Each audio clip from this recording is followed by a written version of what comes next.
to call to order the study session for the City Council for the City of Wheat Ridge, Colorado for June 15th, 2020. Thank you all for joining us if you're here.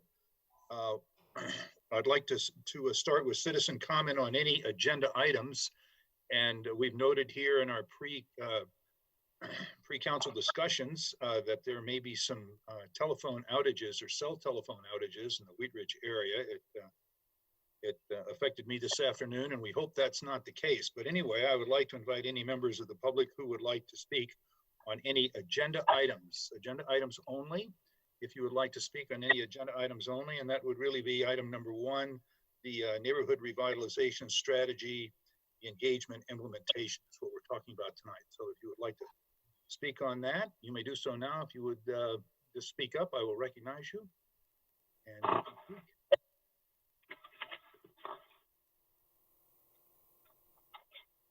I see someone perhaps trying to speak, a telephone number ending in 1340, but I don't hear any audio.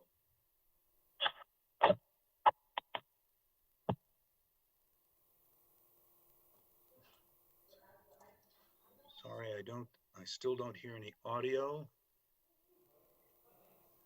I wasn't saying anything tonight. Thank you. Okay, thank you very much. If you would, if you're not speaking, if you would please mute your microphones. That helps us keep down the background noise. So once again, is there anyone, any citizens out there who'd like to speak under citizens comment on any agenda item? That would be item number 1, the neighborhood revitalization strategy. Okay, well, we will complete our citizens comment on agenda items and go to item number 1. That's the neighborhood revitalization strategy, the engagement implementation. Mr. Goff, you've got several of your staff with us. You want to carry it from here? We do. I'll just go ahead and turn it over to them so we don't repeat ourselves, but we do have Ken Johnstone and Lauren Michalak and Jeff Hurt here this evening. We're excited to roll out our neighborhood engagement program that was part of the NRS. And so I'll just turn it over, I believe, probably to Ken to do some introductions maybe too. Great. Well, Ken, nice to have you with us. Nice to be here. Good evening, Mayor, Council, and whomever else has taken their evening out to spend some time with us. Thank you for doing that. I'm going to kick it off. I'm Ken Johnstone, the city's community development director, and I do have Lauren Michalak, the city's planning manager, and Jeff Hurt, one of the newer members of the community development team with us. He's our senior neighborhood planner, and we'll introduce him a little more further in a moment. But yes, we're excited to be in front of council tonight to talk about the next steps in a fairly thorough way, so bear with us, in terms of the 2020-2021 neighborhood engagement efforts, which was, as Patrick noted, one of the core recommendations of the 2019 NRS update, which was adopted by council in July of last year, so coming up on a year anniversary. So I'm going to get us started and then turn it over to Lauren and Jeff to do different parts as well. So trying to keep it a little interesting with a few different voices and faces in front of you for the presentation. So 3 goals for tonight, as you saw on the last slide there. Sorry, Jeff. Jeff is controlling the, there we go. And so you can see those on the screen. Again, a fairly thorough update on this new program. And as always, hey, the quirks of Zoom meetings, huh? And of course, looking to get your feedback as always. So 4 specific topics to cover. I'm going to get us started with the first one, which is the NRS background, which will be a brief kind of historical perspective on the original 2005 neighborhood revitalization strategy, in part because we do have 4 still relatively new, I emphasize relatively because you're all doing a great job, city council members who might have a little less familiarity with that 2005 document that's been a real important policy document for us over the past 10 to 15 years. Lauren is then going to give an update and an overview on the 2019 NRS update process and what those outcomes and recommendations were and very much specific for tonight, focused on this very granular level recommendation of neighborhood engagement, which we've got a lot of information for you on tonight. And then finally, Jeff will provide an overview of the progress he's made to date, creating really that program from scratch. What's been done so far, what's in the works in both the short and the kind of medium terms. So this is just an image of the 2005 NRS. It was a lengthy process over the course of about 2 years with a really good consulting team, but perhaps more importantly, very extensive community engagement as part of that process. And that certainly happened again in 2019. And we'll talk about that in a moment when Lauren goes over that process. And we've got 2 new council members who were an integral part of that team. So I would just make a couple observations about the 2005 NRS. I would say it didn't pull any punches in laying out kind of the positive and negative attributes and aspects of the city at that point in time in 2004, 2005. For what it's worth, I've said this certainly before, perhaps to some of you, but it was a big influencing factor for me when I had the opportunity to take this position as community development director for the city in 2007. I was really kind of struck by the ability of the community to really, take a really not harsh, but a really honest assessment of where the community stood, and really, more importantly, lay out a really exhaustive work program. It's a very detailed document and laid out a lot of very specific action items at both a kind of a macro and a micro level. And that was a really exciting opportunity for me as to where the community was at and what I'd have to have an opportunity to participate in as part of the community development team and the city team. So again, it was adopted formally by City Council by resolution in 2005. It was subsequently adopted, I believe, in 2007 or maybe early 2008 as an amendment to the city's comprehensive plan. And that was done really principally because many of the recommendations from the 2005 NRS really had the potential to inform decision-making at a policy level that City Council and the Planning Commission make relative to criteria in the zoning code that require them to look at the comprehensive plan as one of their reference points in making decisions on things like rezoning applications. So we thought it was important to adopt it as a formal amendment to the comprehensive plan subsequent to its initial adoption. And I just note, while it's called a neighborhood revitalization strategy, it's really evaluated and assessed the kind of the state of the entire city. And it provided a very broad list of policy recommendations for Wheat Ridge to, I guess I'd say, realize its full potential.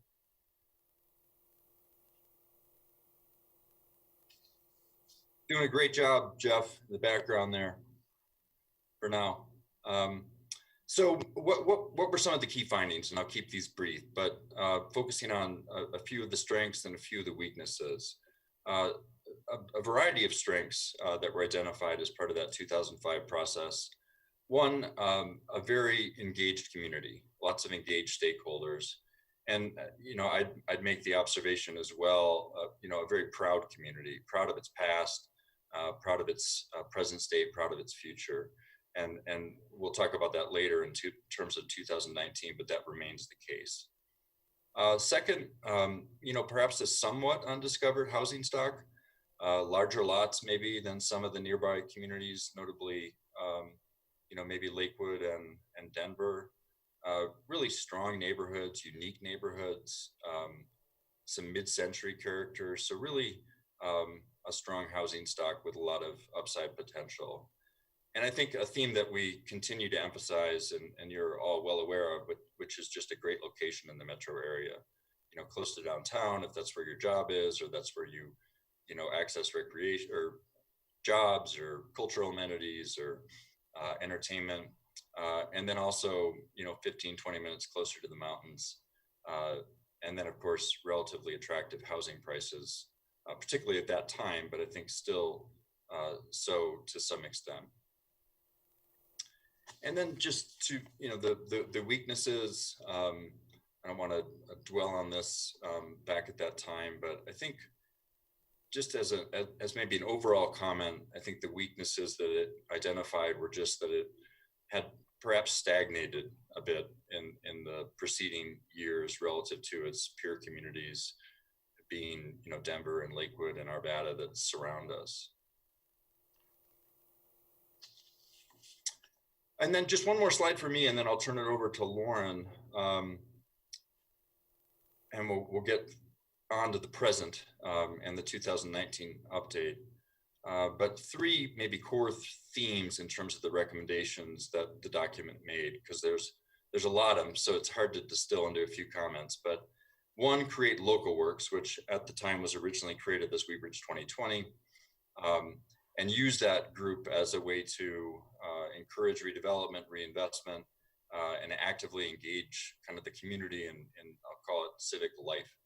And a lot of progress has been made in that regard. A real fundamental recommendation was that we needed to change the way that the community manages change. And that was a big recommendation and fairly specific to the extent that it recommended a new comprehensive plan, it recommended new sub-area plans, it recommended major regulatory changes to really change how we do business. And then finally, as kind of a summary recommendation, was to revitalize some of the city's major transportation corridors. So Wadsworth and Kipling and 38th. And I guess I observed that we as a city, us as a department, really took these recommendations to heart. And as a result, a lot of change has occurred. We updated the comp plan in 2009. We've adopted 3 corridor sub-area plans in the intervening years. We've made a number of regulatory changes, some fairly significant in terms of kind of that theme of managing how the city manages change. And in part because of those actions, and in part maybe just because of larger market forces in the real estate world, there's been a lot of change that has occurred. And I think those were some of the reasons that in 2019, we embarked on this effort to update the NRS, to once again take a peek and a step back to see where we stood as a community, where our community members perceived us to be, where we believed ourselves to be kind of in the broader real estate market. And with that, I think I'll turn it over to Lauren to go over the 2019 NRS process and some of the recommendations that came out of that process. Thanks, Ken. Thanks, Ken. Can you hear me? A little A echo. little echo. Yeah. Yeah.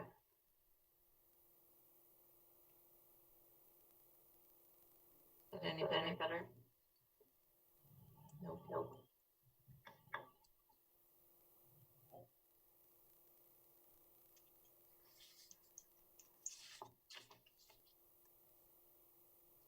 How about now? How about now? No, I can hear you, Lauren. Yeah. Yeah, It's Still an echo on that point.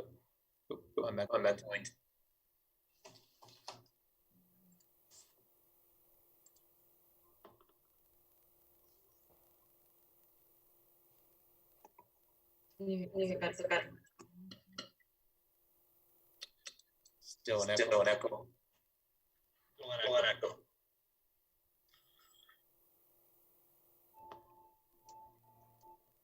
I think we're all on an echo.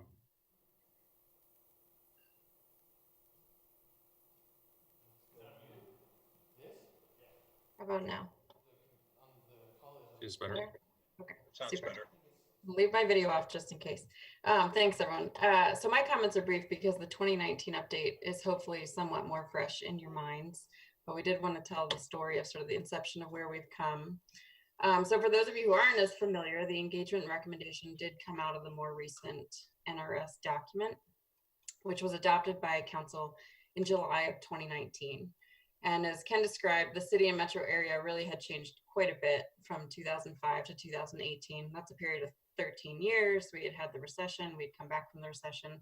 And it really was time to not only just update the document, but take the pulse of the community and create a new roadmap or work plan for our city and our department specifically. So we used the same consultant team, that was CZB. And frankly, the greatest strength of this update process was the Citizen Steering Committee.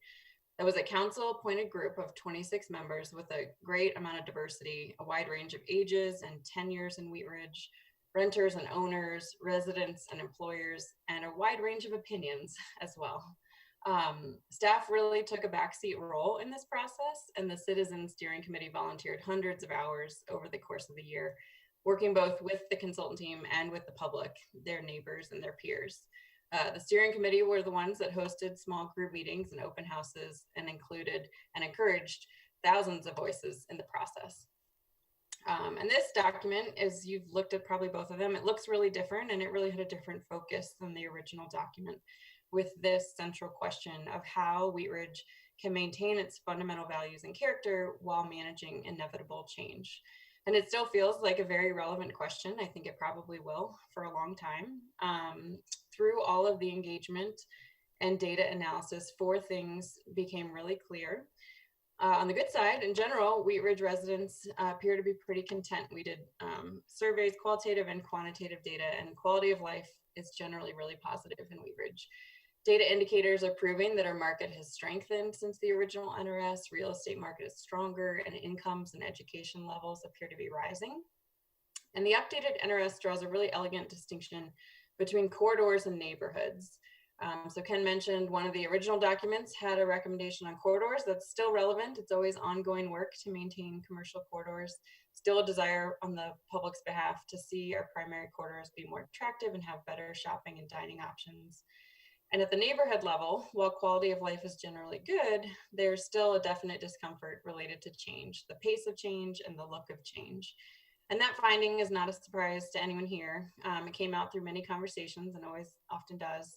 But in this case, it was really combined with a real desire from the public for positive connection and engagement. And obviously it's that last finding that results in the program that we're happy to present to you tonight in its very nation form. This excerpt from the plan is the first recommendation to help build resident capacity for managing change. And the NRS document doesn't prescribe exactly how that looks. Jeff got kind of a blank slate when he started with us, but the adopted document does provide some guidelines that you may be familiar with. So it recommended 1 to 2 years of proactive and focused engagement to better understand neighborhood level issues, trying to understand what's working, what's not working, what residents need from the city to address neighborhood level opportunities and challenges. The plan suggests that we zoom in a little bit and try to break the city down into smaller areas. We're a city of 30-some thousand. That's the same size as a neighborhood plan when you're in Denver, but it's not quite granular enough for us here in Wheat Ridge. So there was a mapping exercise. You may recall some of the images on the screen reflect an exercise from a 2018 open house that was a starting point for how to break the city into smaller logical geographies. And then lastly, the consultant team specifically recommended that we not use consultants for this engagement program. We're really in it for the long run, and we're trying to create long-lasting relationships and dialogues, which are really hard to achieve without making this a permanent program with a permanent staff. And so the 2020 budget approved the 2 positions, one with a planning expertise and one with an engagement expertise. In a moment, I'll introduce Jeff, who started with us earlier this year as our senior neighborhood planner. We completed the recruitment process for our second staff person in March, the engagement specialist, but we've not yet made an offer because COVID-19 has resulted in a hiring freeze for most of our vacant positions. So that's not clear when we'll be able to hire that position or what impact it has on our schedule. But Jeff Hurt is here, and he's been working hard on that blank slate that we gave him in starting this program. Just want to give you a little bit of his background since he doesn't like to talk about himself. Jeff is actually somewhat familiar with the city, so you may recognize him. He's not only a Jeffco resident, but he started his planning career here in Wheat Ridge in the Community Development Department in 2004, just before that original NRS document. In addition to his time here, he's also worked in Denver and in Boulder, so larger and smaller cities, also at the Regional Planning Agency in Kansas City. He's worked in the private sector as well. And we were really excited to have Jeff join our team because he brings the wide range of expertise that we need to engage the community on a really wide range of topics. So with that, I'm very happy to turn it over to Jeff and introduce him to you. Thanks, Lauren. And nice to meet you all virtually, strangely, hopefully in person soon. I'll just make a quick comment, and then I've got a little bit of presentation here. We broke it up for you with 3 different staff, but just real quick, when I saw this job was open, I was really excited to pursue it. Having looked at the NRS actually and what Lauren articulated in terms of the engagement recommendation, I thought it was really forward thinking to kind of recognize that most people view the world through the lens of their neighborhood, and they want to talk about issues at that level, and to structure a program and a recommendation around that, I think is really forward thinking. Having worked in other places and that do business differently, I think it's a great approach and a really good fit for Wheat Ridge. So I'm excited to work on it. I know that a lot of folks are anxious to get going, myself included, and so I'm going to share briefly kind of what we've already done to advance this recommendation, and then get into kind of the nuts and bolts of this program that we've been designing, which is kind of the bulk of the presentation. So we're calling 2020 the year of engagement, at least internally among city staff. And so a few things we've done so far tied to that NRS recommendation. We've launched 2 online platforms, one for public hearings where votes are being taken, so that's Wheat Ridge Speaks. And then we've done What's Up Wheat Ridge, the online engagement platform, and I'll talk about that in a moment. We formed an interdepartmental task force of various folks working on projects with engagement components, with sort of a guiding document around their work. That's part of your packet. And then the Let's Talk program, that's what we're calling the neighborhood engagement program that I'll share with you here in a moment. And then I'll share really quick in the short term something we are doing more sort of tangibly on this recommendation. We have a new page on What's Up Wheat Ridge. That's sort of this COVID landscape page. And I've got a link at the end of the presentation, and we'll follow up with you with details on this. But we're going to launch it's actually live right now, a new activity where folks can pin comments to a map, upload photos, issues and opportunities in their neighborhood. Our hope is we can push this out and get some good feedback in terms of what folks want to talk about at the neighborhood level, where there might be concentrations of folks that want to engage with the city on specific issues. Happy to talk about that, but that is something we're excited about. Some really cute models and cool looking models on your We Are in This Together page. Are those your? Are you on that? No, but my kids are, and so's the mayor. I think Allie is on there too. Yeah.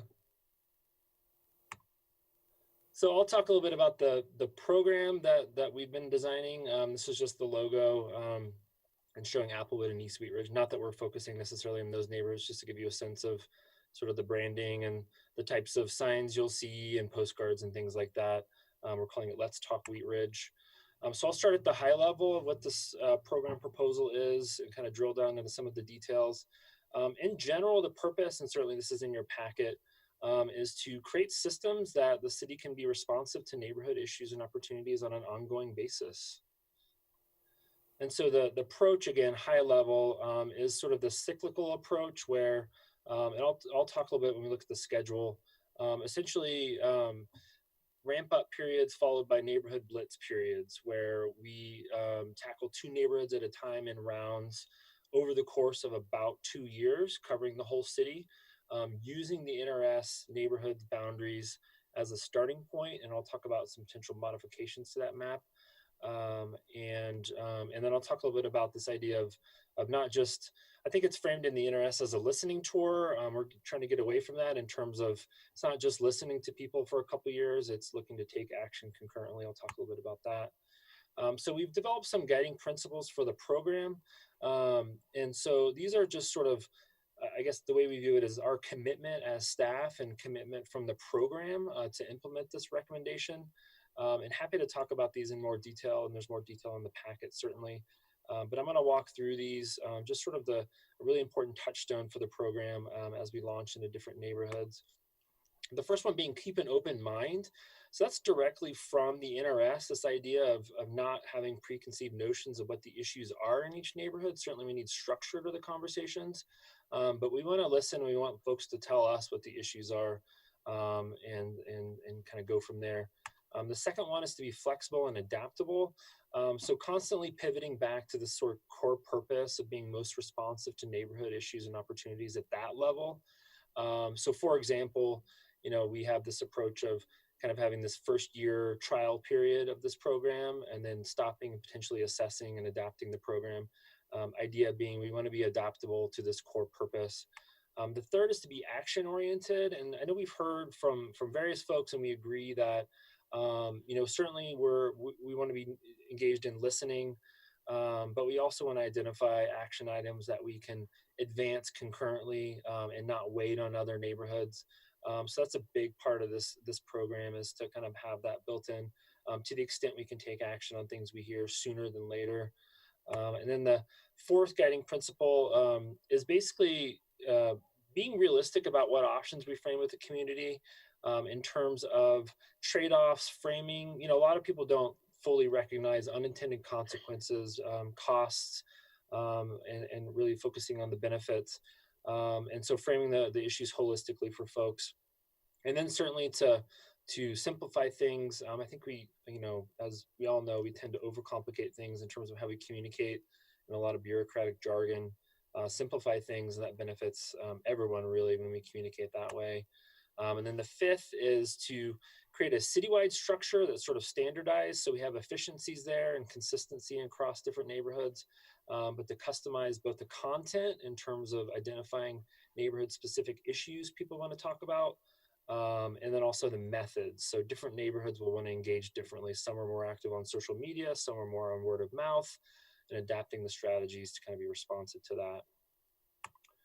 And so we've got a brief narrative in the staff report on defining success. I won't read through this, but it's essentially, and something we can pivot back to as we're evaluating the program, but making sure we're having a thorough understanding of the issues at the neighborhood level, building trust, better empowering neighborhoods to work with the city, and certainly bringing in as many people and as diverse of opinions as possible at the neighborhood level.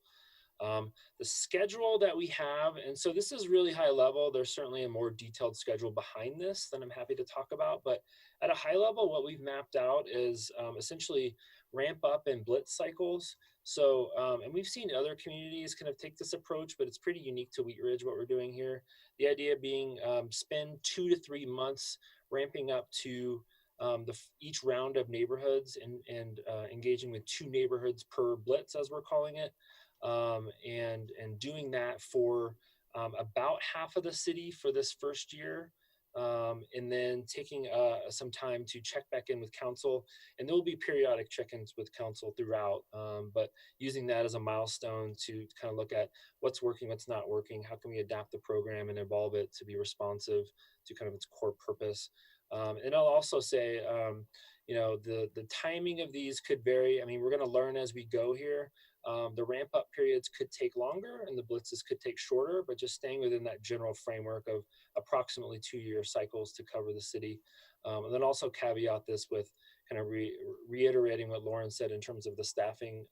This program and kind of the structure was built around the idea of having an engagement specialist that again was funded, and COVID created challenges for us. So with staffing limitations, we may need to make adjustments here, but we're going to plow ahead with this plan. And so each neighborhood, so leading up to these blitzes and so in this sort of ramp up period, each neighborhood will get its own custom engagement strategy. So addressing whatever the unique sort of issues and opportunities are and stakeholders, how people want to be engaged, venues, all that kind of stuff. And certainly COVID throws a wrench in this, but we've been adapting and thinking around that. We are still confident we can move forward. Things just look a little bit different in the short term in terms of more focused on virtual, small groups, socially distanced groups. But, absent COVID and that not happening, certainly we were looking at any number of innovative strategies, but, stuff like pints and policies we've done before, going to local coffee shops, bars, people's front porches, having those types of conversations is what we had in mind, but we're going to have to adapt it a bit, certainly with COVID. And so that's sort of the overall approach for the program that we're sort of rolling out tonight.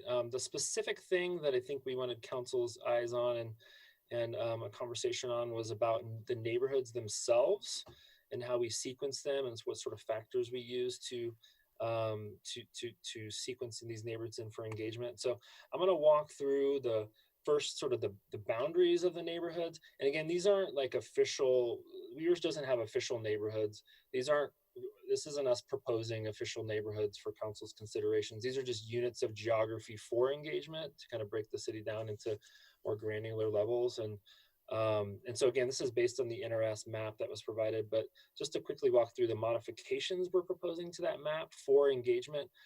First would be to extend Applewood west to include Clear Creek Crossing, so Applewood gets a little bit bigger. The second is to extend Bel Air west to include areas south of Clear Creek. And then third is to break East Wheat Ridge actually into two geographies. This was based on some analysis we did of population distribution and land area distribution. And we also looked at Nextdoor, which is, I think, our most active social media platform and how boundaries are drawn there.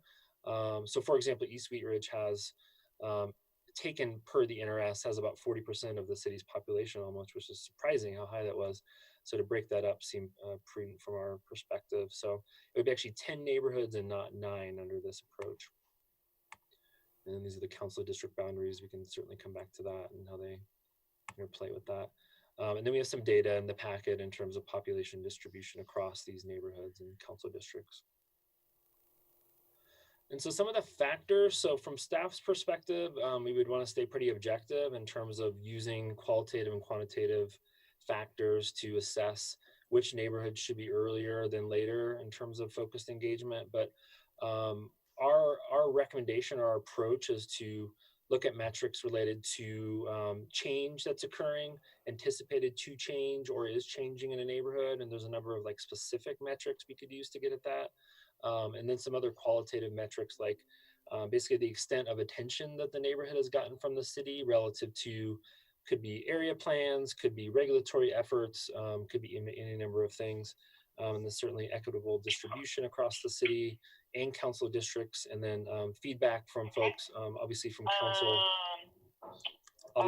council, and then we hope through the What's Up Wheat Ridge activity, we get some good feedback to inform this effort as well. So this is the kind of the crux of what we thought would be helpful for council to provide feedback on. Certainly we're welcome to feedback on all this. So next steps for Let's Talk, so that's what we're calling again this engagement program, which would be a permanent thing. To reiterate, we're not talking about just 2 years and stop. This is something we're looking to create as a permanent program. We are going to, staff is going to follow up with council in the coming days with a couple things. One, a question of who you all think that we should be talking to in your district. So asking for 2 names of people that would be helpful for us to start to get to know essentially what the issues are and how people might want to engage in your district and in these neighborhoods. So that, look for that question for those potential names. And then we'll share information about the What's Up Wheat Ridge page as part of that correspondence that we'll be pushing out on social media. And then if you all wanted to share that as well, that would be fantastic. And then we'll be doing some analysis around neighborhoods to inform the sequencing of sort of these ramp up and blitz cycles. The schedule has us launching into the first set of neighborhoods late summer, early fall. That schedule I shared has October as the start date. We would certainly hope to start sooner than that. And we're aiming to do that because we know we're ready to get going here. So that concludes my presentation. Again, we're open to feedback on the sort of the overall framework, but looking for specific feedback on the neighborhoods and how we sequence them in and the factors. And then we have a program email up on the screen, and then the website for that activity I mentioned is on the screen as well. So that concludes my presentation, and excited to hear what you all have to say. Okay, Jeff, well, thank you very much. A very interesting presentation, and it's great to have you with us, and look forward to being able to meet in person at some point. Why don't we open this up for questions from council? And let me just kind of move this over so I can get everybody on here. And if you've got a question or comment, just raise your hand and I will call on you. Ms. Holteen. Thank you, Mr. Mayor, and thank you everyone in planning for all your work on this. I know we spent a lot of time last year working on this, and it's exciting to see implementation steps coming before us. I actually have several things, but I just want to start with one question regarding the hiring freeze on the second staffing position, and I'm wondering, you know, what are the options on that? Is that something that we could actually take a look at? Lifting that hiring freeze on and moving forward. I mean, if we have a great applicant, it's a pretty ambitious program.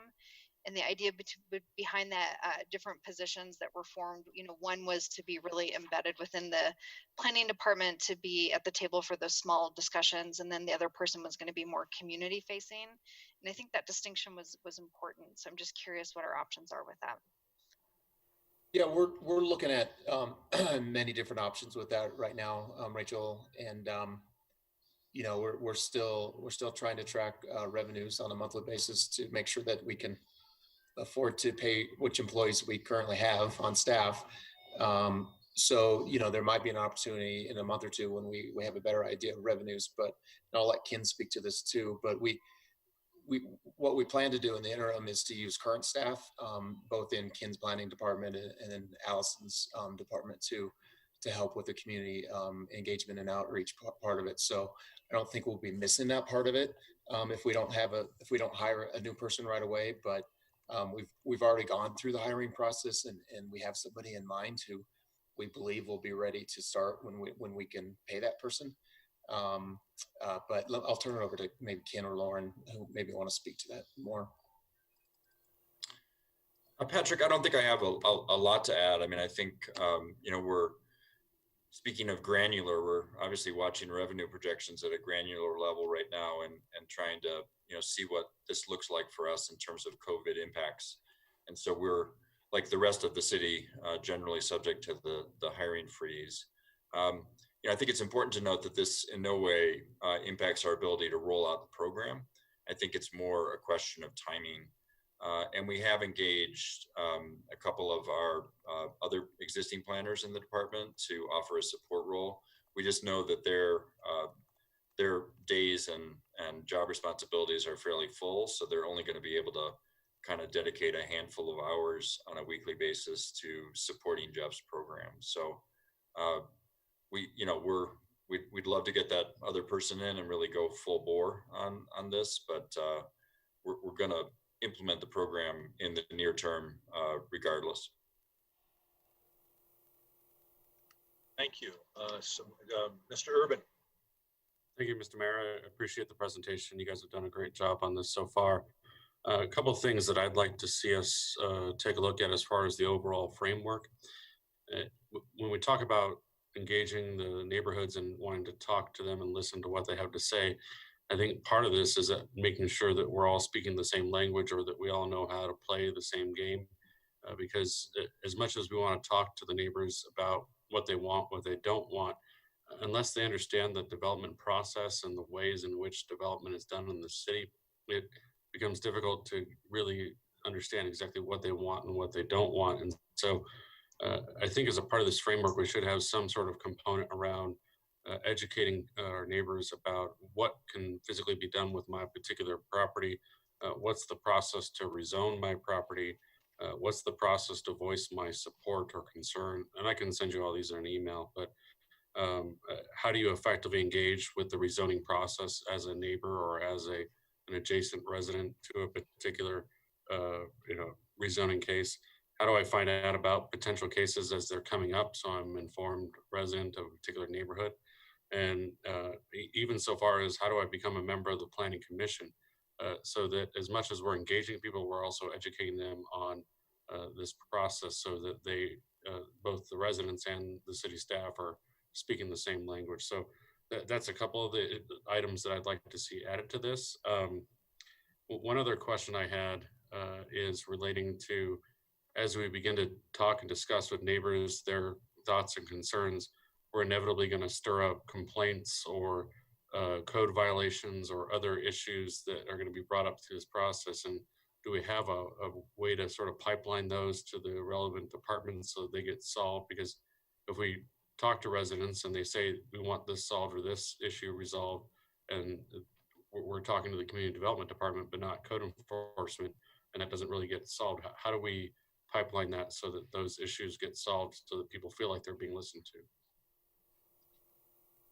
to? Ken, you had your hand up in there? I did. Thank you, Mayor. Good.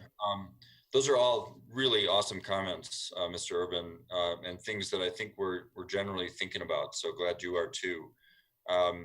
We actually have on the future agenda, I think we actually have a date. I don't have a future agenda on it on me, but we've got kind of a zoning 101 for city council as well, just to kind of understand what zoning looks like. So hopefully we can get a lot of good community participation in that education effort that's coming up. Again, in the theme of, we've got 4 relatively new council members that, probably don't have a great amount of background as to how the rezoning process works in Wheat Ridge. And so that's on our radar.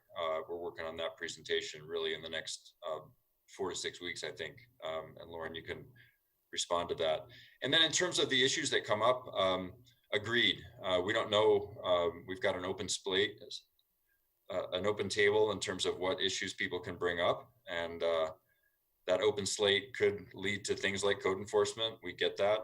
Could lead to traffic issues. Who knows? And so we've certainly engaged the rest of the department directors and their support team to make sure that when issues do come up in this neighborhood engagement effort, that we're ready to respond, not just from the community development department, but from other departments that are impacted by the types of issues that are raised by the community.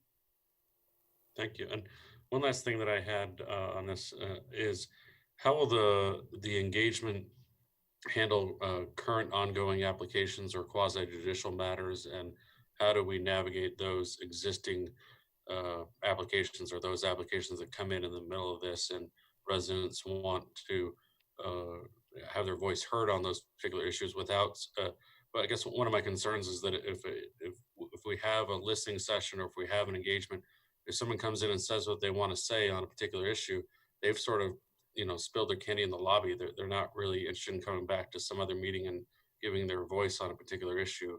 So how do we generate or focus that energy to where they need to be speaking those concerns, so that we're not diffusing those concerns? Another good comment, Mr. Urban, and I think it's to the extent that there would be pending applications in a neighborhood where we're endeavoring to engage them. It presents a great opportunity for exactly doing that, right? Which is telling how they can actively participate and how they can't, right? They're free to make comments to us. They're free to communicate with staff, and then we can communicate to them, what the formal public hearing process looks like, what the new Wheat Ridge Speaks platform looks like. So hopefully that becomes a great way to really engage people in these new engagement tools that we've created to get the word out. Thank you. I'll add to that. Like, I mean, depending on resources, a part of the plan is, as we go into each neighborhood, I mean, we know people are going to want to talk about specific sites and specific proposals, to be proactive with that and have that information for them with status updates, and even having something on individual web pages on What's Up Wheat Ridge that has, here are the major projects happening and here's how you can engage. I think there's a lot of opportunity there to get ahead of that, so people know what the right place is and kind of channel that energy to the right place. Okay. Thank you. Mr. Goff, did you have something you wanted to add there? Just quick, I'd just like to add also to speak to Mr. Urban's question or comment about education on the city processes. We are working with Local Works right now to create a civic academy. I'm not sure if that's what it's going to be called, but that's going to be very integrated and intensive, involving all departments to hopefully we'll get a good turnout. So those folks will go back to their neighborhood and share what they learned, but it'll talk about zoning and how they can get active and participate. And so just one more opportunity for citizens to learn about the process. That should start this fall, I believe. Thank you. Additional comments from council? Ms. Hutchinson. Thank you, Mr. Mayor. I have a question. So I get about What's Up Wheat Ridge and Let's Talk, Wheat Ridge Speaks. What if people don't have a computer? How are you going to communicate? Well, and of course, there's a vacuum going right now at City Hall. They're cleaning right now, so bear with me. It's the way it works. So yeah, I mean, that's obviously going to be a reality, and COVID throws a wrench in our ability to lean less on online engagement. But our hope is, as part of the sort of the ramp up periods in the individual neighborhoods, and certainly with council's help, depending on the district, to identify, just start with a list of key stakeholders we should be reaching out to directly, or they could reach out to us directly through phone conversations or whatever, and just let things kind of go from there, and then ask them who else should we be talking to, and through those more focused conversations, you know, my hope is we reach those folks that don't have a computer. We're also looking to have, you know, certainly we would, depending on the neighborhood, be putting up signs with contact information and phone numbers. So not everything is about going to a website. It's about a phone number and a human being too. Okay, because that is happening. I mean, some people can't afford it. Okay, that's one issue. And it's not really just about COVID. I mean, it is the issue, the financial issue of being able to have this. So contacting a couple people and then they contact another couple people or whatever seems pretty limited to me. Those are people that they know.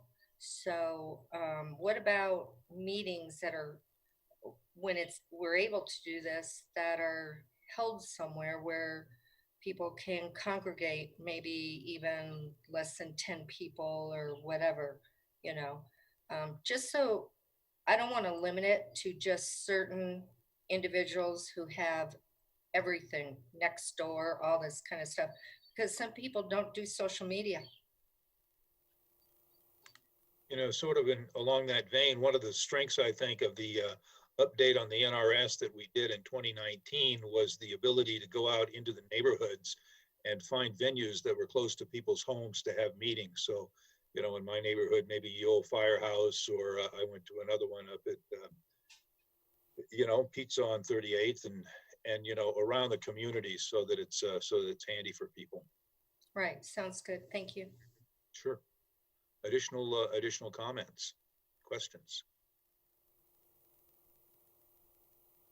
And Ken, I think you were talking part of your in your staffing, or in your the little 4-page, the involvement strategy in the June 2020. You were talking about a citywide task force, so that your staff would convene with other representatives in different departments within the city, so that we had a good coordination effort with other departments.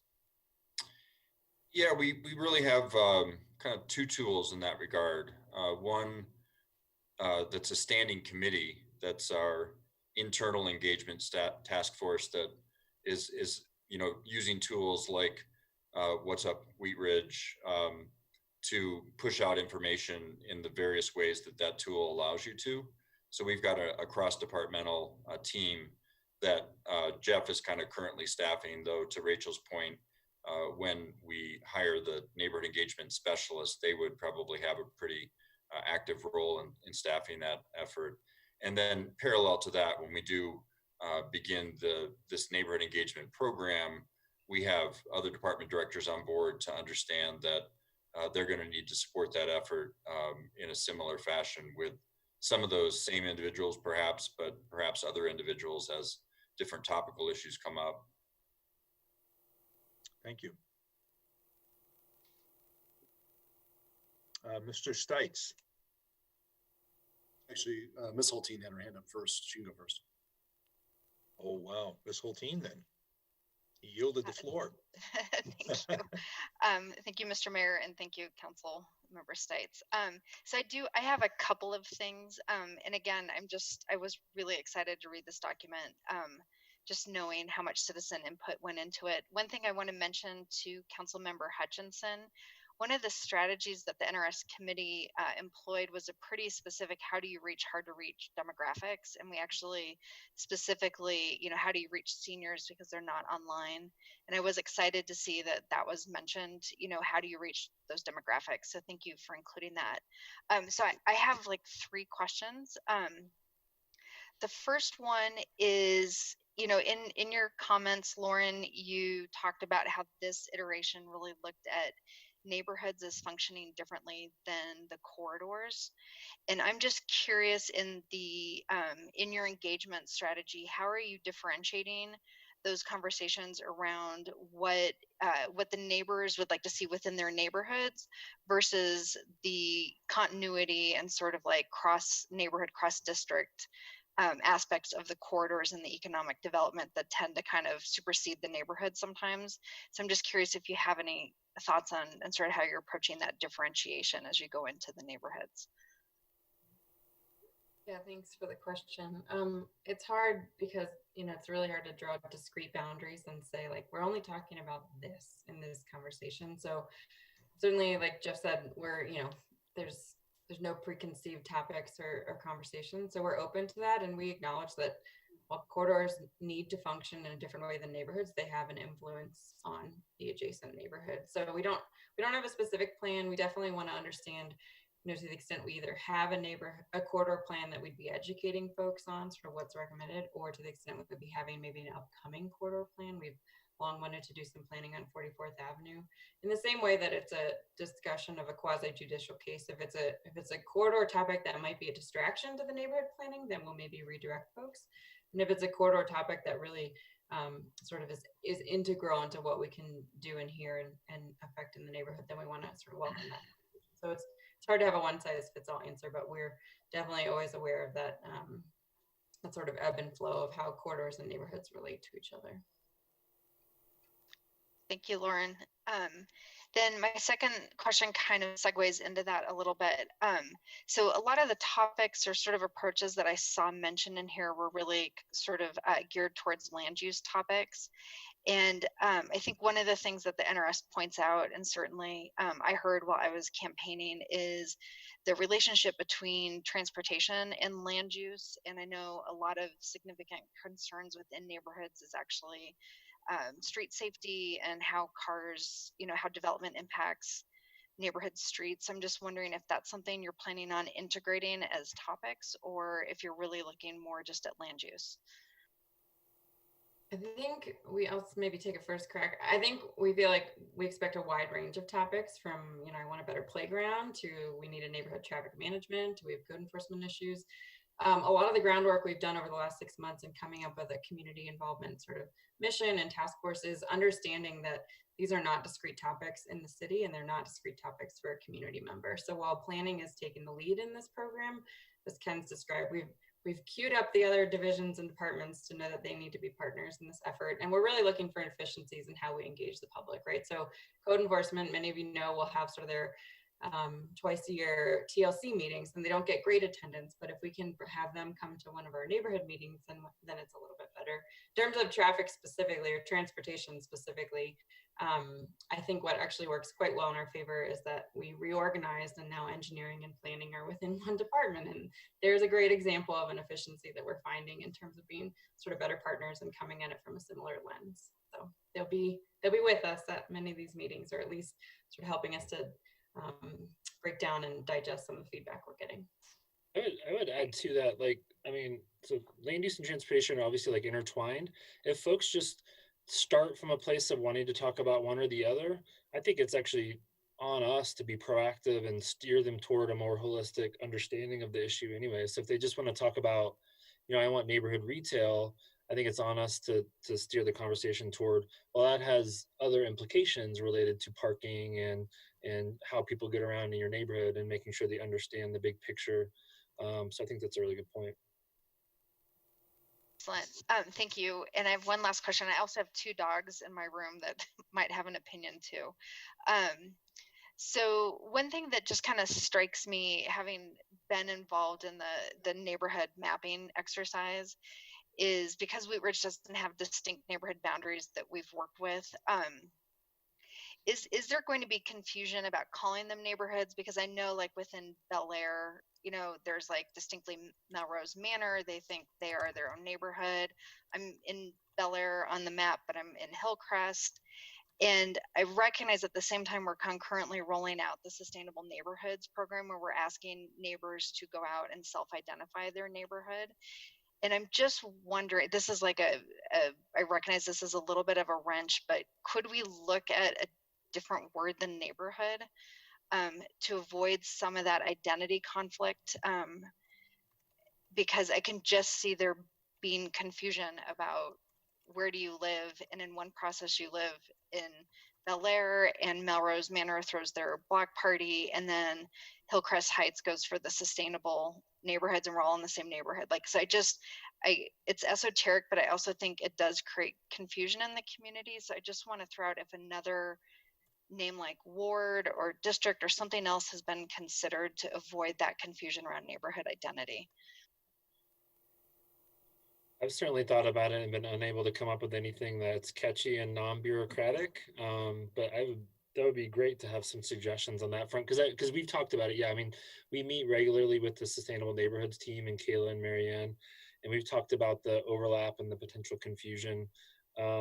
So I think, yeah, we're at a stage now where we're open to ideas, at least in terms of the terminology. Awesome. Well, I will noodle it and encourage my peers to also do so, just because I think it would serve our community to not have conflicting concurrent processes with different geographies. So I just want to say thank you, Jeff. I'm excited. I'm sorry this is a virtual meeting, but I'm just, we scored getting you on board on this, and I'm really excited for what's next. Thank you. We scored getting you on the NRS committee, it sounds like. All right. Who else wants to score tonight with a question? Oh, Mr. Stites. Thank you, Mr. Mayor. I'm glad I let Ms. Hulteen go first. She actually stole one of my questions. So, just one of the things that I agree with her on is that we do need to kind of watch where neighborhoods become those big thoroughfares, because those kind of meet, and that's tends to be a lot where we get the friction with a lot of our neighbors. But I also agree with Mr. Urban that a lot of the disconnect I see, and as I was campaigning and while I was doing the NRS stuff, is we're not necessarily speaking the same language as a lot of our citizens. They're looking for one outcome that through a lot of these processes can't be managed right now. So hopefully we can kind of do that, but we do need to make sure that we're speaking the same languages and somehow educating those our citizens that of how those processes work and what goes on, because I think I had a completely different view, and I know talking to a lot of the people on council now, that I did before joining the NRS board and kind of working through those processes and seeing that if you want something, there's a trade-off, right? Everything comes at a cost. So so that's really important for our citizens to look at, especially as I'm looking at the comments on Wheat Ridge Speaks today from some of our residents, is make sure that we're speaking the same language. My one question is, as we're rolling this out over the next hopefully 2 years, and Mr. Urban kind of touched on this, what are we doing in the interim with all of the different land use cases that are coming up and different things like that? Is there a process that as we're going through this, are we going to be looking at suspending some of our quasi judicial cases? Are we doing anything like that to slow those down as we're going through this process, so we're not making a lot of decisions before we've actually had an opportunity to talk to our citizens? I don't know if I phrased that in a good enough question, but what are we going to do in the interim, I guess, is my question. Well, I'll defer to Ken and Lauren on that one, probably. Fair enough, Jeff. You know, we haven't thought about suspending any of those land use processes. I mean, you know, the right to request a private property rezoning is certainly codified in Chapter 26 of the Municipal Code. Now, would we, as city staff, recommend to council that you pursue some sort of a legislative zoning or a city-initiated rezoning? Unlikely, you know, until we, you know, get a better sense of where we're at with these neighborhoods and they have an opportunity to opine on where they're at. But I don't think, absent some sort of a moratorium ordinance, which is probably an option. I don't want to pretend to be our city attorney tonight, but that it would take something like that to take away a private property owner's right under the existing code to request a private property initiated rezoning. Mr. Johnson, I had a question. We've got scheduled, I believe, an update or revision to the 44th Avenue plan. How would that integrate with this neighborhood outreach process? It's a good question, and we don't have an absolute answer for you. We've, at Patrick's request, identified across all departments opportunities for potential budget cuts to solve the nut that we think we might have with revenue reductions associated with COVID. And that's an active, ongoing process. But that is one of the potential projects that our department has offered up as something that could be cut. And as Jeff alluded to, maybe not specifically, but if that is something that we feel we need to cut and council approves that budget cut as part of the budget balancing efforts that we feel we need to do, that could then influence, the timing of when we would have outreach on that corridor as part of the neighborhood engagement program. Mm-hmm. Thank you. Additional questions from council? Well, it's a very good discussion. I'm really excited about this. I think we had a really good NRS update, and this was one of the key outgrowths on this. I'm really excited to have Jeff Hurt with us. Jeff, thanks so much for your work on this, and Lauren and Ken also. This is I think a really good report, and I'm really excited to see it go forward. So, Mr. Mayor, Councilmember Hulteen's got her hand up. Oh, she does. Well, let's give her the floor. Sorry, thank you, Mr. Mayor. I just want to be mindful that staff asked for specific feedback on the prioritization and sequencing of the neighborhoods. And I'm not sure we actually provided that, and want to see if that's something staff would still like feedback on. Okay, well, let's have staff speak up as to which further questions, and see if we can prioritize those. I'll speak to that.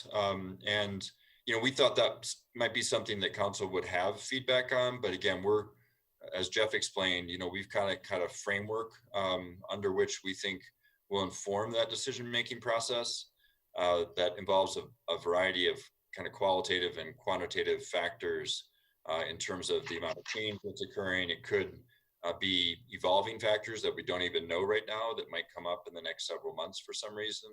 Places where there's more change occurring that wasn't the case, a month ago. Places that haven't seen a lot of planning attention. So neighborhoods that haven't seen planning attention is one of those factors.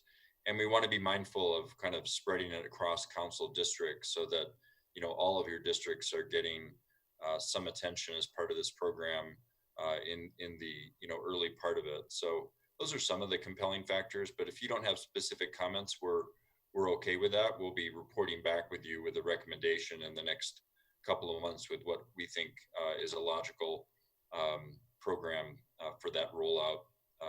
So if you have other feedback, we welcome it, but we were just speculating that you might have feedback, but we don't have to have it if you want to leave it in our hands. I'm good if you're good. Thank you. Any other, Ms. Hutchinson?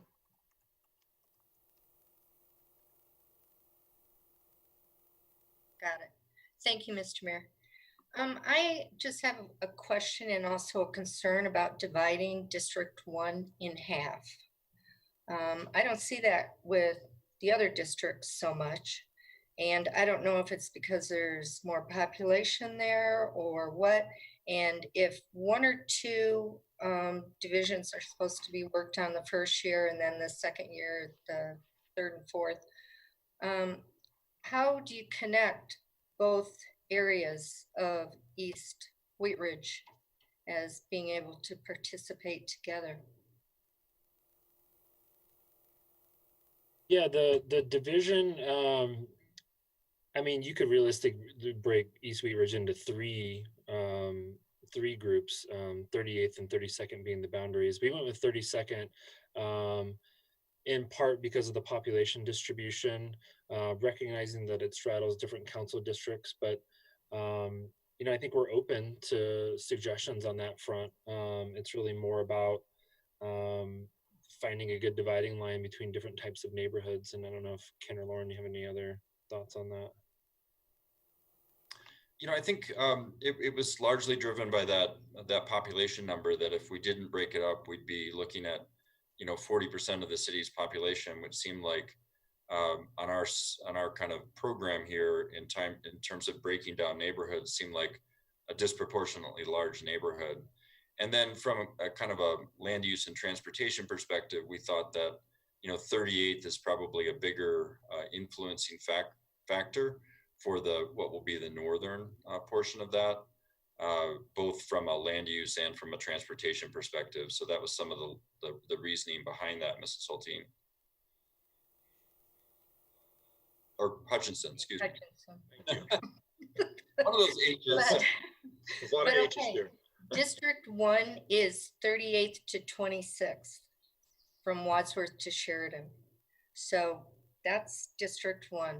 And I think people who even live by 26 have concerns about what's going on 38th. And when we're talking about land use, there's been more stuff going on in District 1 than a lot of the other districts as far as scraping and doing whatever, you know, is happening in fills of neighborhoods.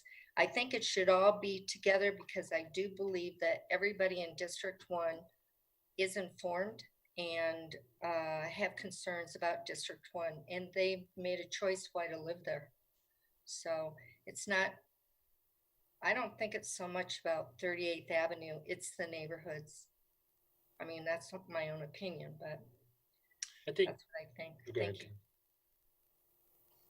I was going to say, I mean, so the breaking down of these geographies, again, if you come up with a different term rather than neighborhoods, is going to be about focusing on the issues within that geography and targeting the outreach for folks in that geography.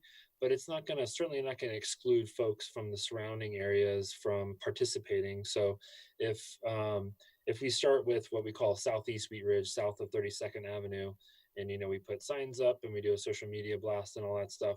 If folks from areas north of 32nd, closer to 38th and points north, you know, hear about it and want to engage, we're certainly open to that. It's just more about breaking the issues down into more reasonable geographies, not as much about identity and you belong to this neighborhood or that or neighborhood. It's just finding efficiencies with the engagement, if that makes sense.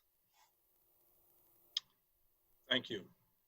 Just so you know, there's always two opinions on every issue. I probably would take the other side of the coin than Ms. Hutchinson, and think that, you know, there's such density over here on the east side that you might need to have a smaller geography. But those are all things to sort of evaluate as we get through into the program. But I appreciate that comment, Ms. Hutchinson. Thank you. Okay. Well, I just want to thank you all for your fine comments as usual. We really were looking forward to getting in front of you today, and I've been really, you know, pleased with the progress that Jeff has been making, and we're mindful of the I think Ms. Dozman's comments I hearken back to, which is we need to walk and chew gum. So we hope to keep moving forward on active engagement. Even though we've slowed down a little bit because of COVID. Great. Well, thank you very much. Try to keep that gum off the bottom of your shoe as you're chewing it. I want to thank Mr. Hurd and Ms. Mikulak and Mr. Johnstone for joining us. So thank you for a great report, and look forward to seeing this program as it rolls out. We will go into item number 2. This is our staff reports. Are you able to provide us a report from the high country, Mr. Goff? Yes, just real quick. I just wanted to address, I believe everybody on council is receiving emails. Again, I know there was a few today from citizens and residents asking about our police department's procedures and policies and how they align with the Senate bill, or not the Senate bill, but the bill that just passed the legislature, and I'm not sure if the governor signed it yet. I don't think so, but he intends to any day now. So the good news is our department does align with almost 90, probably 90% of what bill has been passed. So Wheat Ridge is in really good shape. You know, we've implemented the body cam program a couple of years ago. We don't allow chokeholds as a form of restraint. And you know, it wasn't specifically spelled out in our policies, but training did not allow it. And so we are, I think it already has been done. We're making sure that language of chokehold is actually in our policies. That's not allowed. So the chief gets it and understands it, that there's probably some more that we still need to do in Wheat Ridge. And I think we're very open to that.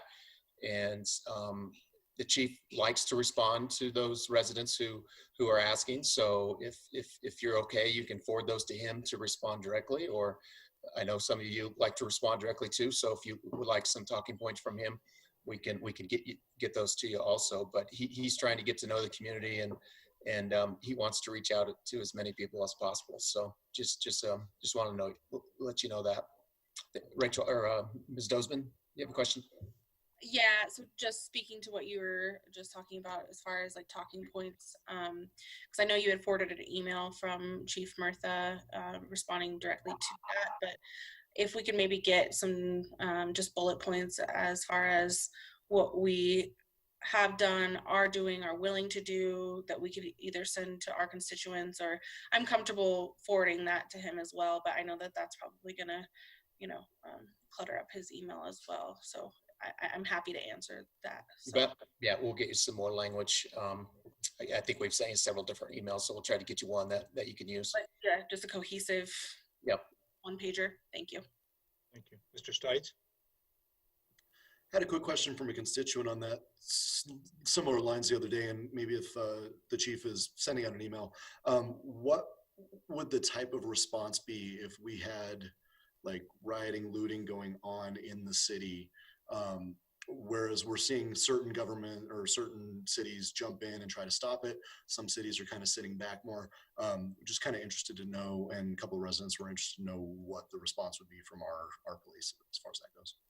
Yeah, and I think I remember those emails that we did get, and I think the chief did respond to those folks directly. But is Chief Murtha on? Allie or Chief, are you on the call tonight? I know he had his testing today to get post-certified in Colorado. It was delayed for several months because of COVID, so he was anxious to get that done. So he still may be testing today, but I don't think he's on tonight. He is. He's here and he's just unmuted. Yeah. Okay. Chief, did you hear that question? I did. Thank you, Chief. The question from Mr. Stites regarding how we would react. Is that the last one? I got. Yes, sir. Yeah. So that's a complicated question to answer and give you one specific answer. And I'll say that with the experience of having worked in Baltimore and also in my previous job at several different events that became known as riots. They're really celebrations that turned into riotous behavior. So in Wheat Ridge, it's different geography than cities, and there's certainly different. There's a thought process that has to go along with really what the citizens expect from the Wheat Ridge Police Department. I mean, we are the representatives of Wheat Ridge, but from my experience, there is a message that the community needs to understand. We are here to protect the rights of peaceful protest, the rights to peacefully assemble, but we would not allow the level of disorder to continue, because that leads to more disorder. And when we say that, we do have to balance that with what does intervention mean as far as escalation. So all those things are kind of put into the calculus, and we have to consider, does our presence, does our intervention create a worse situation in those instances? I will suggest to you that I'm not a huge fan of using tear gas and less lethal weapons until it's absolutely necessary. I'm not going to criticize people who have used them in the past, but it's been my experience that sometimes people the presence of the police can exacerbate a situation, and there's a different way to approach it. And I've had that experience in not just Baltimore, but other places where, you know, your relationships, that's the time you can tap into the folks who can get in the middle of this thing and try and help you and really guide this to a different place. So I want to suggest that Wheat Ridge has those relationships, and I'm working on building them, I think, as Patrick alluded to. But, you know, it's a tough question to say, well, we would just hammer people. We wouldn't. It's a tough question to say, well, we would just allow it, because we wouldn't. But there has to be a real thoughtful, considerate process put into place as to what's going on and how do we make the best of a bad situation if a protest becomes a riot. Thank you for that answer. Just one more question, sorry. I know when my grandfather was mayor, like a long, long time ago, he was also chief of police, all that stuff too, basically. He was, you know, kind of the head of the executive branch. Now, would that decision be something that you, the mayor, the city manager would make together? Is that something that you two would make? Is that just your call? So let me just say that I don't ever operate in a vacuum, and that's not to pass the buck, but I think it's important that everybody's comfortable. Like I suggested at the beginning, this is a community, you know, this is really a decision of how the community feels that it needs to engage folks. And I, you know, I tend to take a softer approach to many of these events. And I think I take a holistic approach. If somebody flips a police car over, we're not going to get that upset. You know, the other night we were in Denver and they, you know, they broke a few windshields on our cars, not ours, but Lakewood's and whatnot. You know, that's okay. That's okay, because we're not going to escalate that kind of thing into some other type of behavior or make it worse than it is. But where it comes to people and their businesses and that sort of thing, we have to be very thoughtful. But yeah, of course, I would consult with Patrick, the mayor. You know, I take input from you know, the politicians. That's important. Thank you, Chief. If I could just add to that too, and it is a very difficult question, I think, for the chief to answer. But you know, I think it's one of the reasons I hired the chief. Chief Murtha was, you know, when his time in Prince George's County, he was very community oriented based. You know, when I went to visit him, I went out into the community, met with many community members, and you know, I just knew that he wasn't a chief that was sitting behind the desk or sitting behind a tank or whatever, or a vest or a shield. He was out in the community dealing with problems on a daily basis. So, and I know that's what our community wants and needs. And so that's one reason Chief Murtha is here. So he can't say that probably. He's got to give a little more nuanced, I think, answer to your question, Mr. Stites. But I just want to assure you that's one of the reasons he was hired, because of his temperament and background. If I can add one more thing, Mr. Mayor, if you don't mind. One of the issues, and I hate to dwell on the past, but one of the issues we had during celebrations that became riots was that the police sometimes tend to become part of the event, certainly ramping up the issue. And my approach to those was we were gonna put ourselves in a little more harm's way by taking off the gear, by dispersing and not being lined up against you know, folks who were starting to turn a protest into a riot. But we were going to intersperse with them. We find those few troublemakers and we'd make a few arrests, but we would be part of the people there. And I know that's tough for police officers to hear. What do you mean we're going to? But it really works well. And that's, you know, it goes hand in hand with what Patrick said. You know, community policing is about, you know, being part of the community, and you can't be us versus them. So sometimes you walk out in the middle of that crowd and you don't know what's going to happen. But my experience is it's usually a better result that way. And one more point of privilege, if you don't mind, to the folks who've reached out to me, and it's many of the council. I know that there's a lot of concern and people are working hard to better society and to, you know, to better their police department, but you've still managed to send support to the men and women of Wheat Ridge and the Wheat Ridge Police Department. I think, you know, they're better than most, probably better than all. So I thank you for that. Ms. Noslerbeck, I thank you for inviting me to walk, and I appreciate the engagement from all of you. So if you want to send me those complaints, those questions, those comments, I certainly am happy to answer them. Thank you, Chief Murtha. We appreciate that. Did that conclude your staff report, Mr. Goff? I'll leave it at that tonight. Okay, great. Well, we will go to elected officials reports then. Anyone having an issue or something to say, please raise your hand and I'll call on you, Mr. Urban. Thank you, Mr. Mayor. I just want to give an update on the Business Stabilization Grant Program. We met earlier this afternoon and analyzed over 103 applications for the grant program. We're expecting to make announcements towards the end of this week relative to the award amounts, but we had a lot of great applicants and a lot of interest, and appreciate everybody that applied, and we're hoping to have this wrapped up hopefully by the end of the week. Thank you. And thank you for your extra work and good work in that regard. We appreciate that. Additional elected officials reports. Ms. Hulteen. Thank you, Mr. Mayor. I just want to mention that tomorrow evening, Councilwoman Dozman and I are hosting a community listening session. And we encourage all citizens to participate. Information is available on the city's website.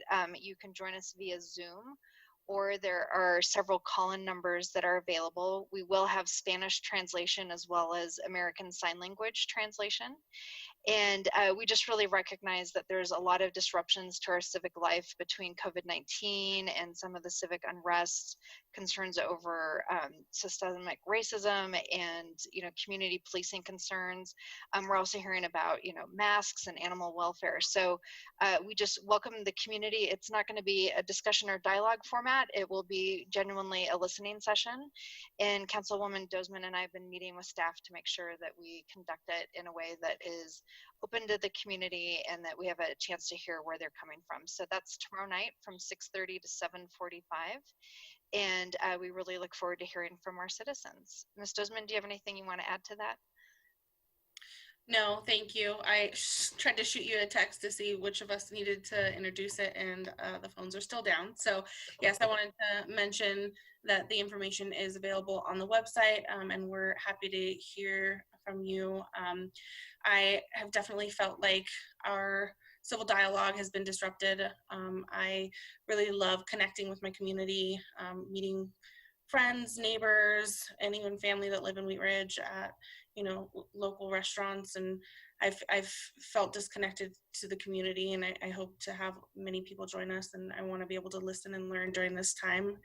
For me, this definitely did stem from some of the inequities that we've been seeing and have been highlighted during COVID-19, whether that's a disruption in broadband, internet, education, food, shelter, resources that a lot of community members do not have the same access to as others. And of course, the systemic racism that we've been seeing in our communities and talking about, whether that's police reform or allowing us to have that same access amongst different races. But so I just wanted to thank Councilmember Hulteen and the city staff for really just putting this together so quickly and doing such a wonderful job. So thank you. Thank you, Ms. Hulteen and Ms. Dozman for putting that on for us on tomorrow. Additional elected officials matters, Ms. Nosler-Beck. Thanks, Mayor, and thanks everybody. I just wanted to thank Chief Murtha for making it out to one of our gatherings out on the green and really helping open the conversation and the dialogue with the community on these issues that matter for everyone who's out marching or whatever they're doing in order to elevate the message that Black Lives Matter. And I just wanted to thank all of the council members and members of the community who have shown up to make sure that we can finally address this issue in our community, in the state, and in the country in terms of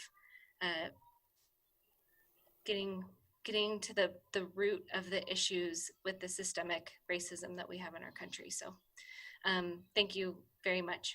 I'm proud to live in Wheat Ridge. It's a great place. Thank you, Ms. Nosler-Beck. Appreciate that. Additional elected officials reports. Any other business to come before our study session tonight? Well, then let us close. Let me thank Mr. Hurt for being here. We appreciate your report. And Ms. Mikulak, thank you so much. Mr. Johnstone, thank you, counselors, for all joining us tonight, members of the public.